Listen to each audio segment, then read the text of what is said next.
Thank you, Presiding Officer. I am pleased to be speaking in support of the general principles of the Offences Aggravated by Prejudice Scotland Bill in the Stage 1 debate. I hope the bill will signal that Scottish society takes seriously and indeed condemns incidents motivated by malice and prejudice and will help to put an end to fear of attacks within the minority groups covered. The bill at last brings Scotland in line with the rest of the UK and begins to meet the requirements of the Universal Declaration of Human Rights, Article 7, on equality before the law. The bill is a short one and largely mirrors the existing race and religion aggravation provisions. Groups such as the Equality Network recognise and applaud the definitions of disability, sexual orientation and transgender identity as being well and inclusively drafted in it. The new statutory aggravations in the bill will be applied, as we've heard, to existing offences and will encourage consistency and transparency.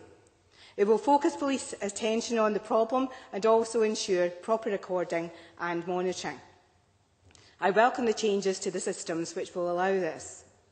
Hate crime can have a major impact on victims' lives, forcing people to change their habits and even to move their homes. The numbers of disabled people who have suffered verbal abuse, intimidation and physical attacks is truly shocking. Statistics quoted in the briefings by Amnesty International, Inclusion and SAMH, the mental health charity, statistics that we in a modern society should be ashamed of.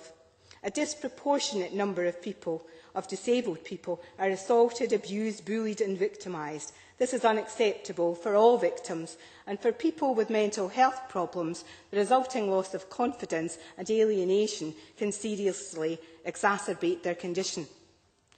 There is also a need to build the confidence of both disabled and LGBT people to address underreporting, and I await comment from the Minister on how this will be developed. The bill will implement, as we have heard, Recommendation 1 of the previous Executive's Hate Crime Working Group. I welcome the extension of the existing hate crime provisions, but I also look forward to the Cabinet Secretary and the Minister bringing forward proposals to implement the remaining 13 recommendations of that working group. This bill implements just the first of 3 recommendations for legislation. There are another 6 for criminal justice agencies and a further 4 for other areas. As Hugh O'Donnell, a fellow member of the committee, has said, the Equal Opportunity Committee took initial evidence on this bill and concluded that this was not the time to extend the protection in this way to cover age or gender in the provisions. But the committee report to the Justice Committee also recommended that the bill, and I quote, should include a delegated power provision to allow protection to be extended to other groups by statutory instrument if evidence for this emerged. This would give an element of parliamentary scrutiny if the delegated power was subject to affirmative procedure, allowing committee examination and parliamentary approval. In Gender, Women's Aid and Rape Crisis Scotland all agreed that this would be useful to allow a discussion on the most workable options. I accept that there are some difficulties with this, but I would draw the members' attention to the other recommendations of the Working Group on Hate Crime and also to the evidence that the Equal Opportunities Committee received. The reasons given for not wanting a gender amendment seem to stem from a profound distrust of the legal system and its inherent sexism, as well as from the realisation that the problem of men's violence against women was so vast that including a gender amendment might make things more complex than they already are, rather than being helpful. In evidence, the witness from Engender said, the gender duty itself offers the opportunity to demand good quality, gender disaggregated data across the board on conviction rates and on reporting at all levels.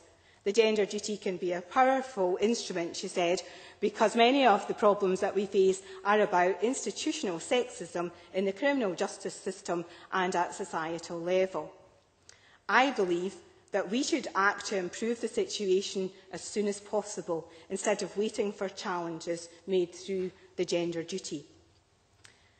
There is a call for a root and branch review of our systems, and the Equal Opportunity Committee, in its report to the Justice Committee, urged the following issues to be considered: how a domestic abuse aggravation might be framed in legislation and how it could work in practice by examining the New Zealand Domestic Violence Act 1996, the merits of introducing an incitement to hatred offence against women in relation to, for example, how pornography might be linked to sexual violence, whether to recommend to the Scottish Government that the Chief Statistician undertake work on gender crimes data, and to use the EHRC commissioned research and any other relevant research on gender-based crime. In time, I would welcome a considered response to all of these issues from the Minister. But for now, I am pleased to give my support to the bill at this stage one, just with the caveat that this is a start, but there still is indeed a great deal to be done.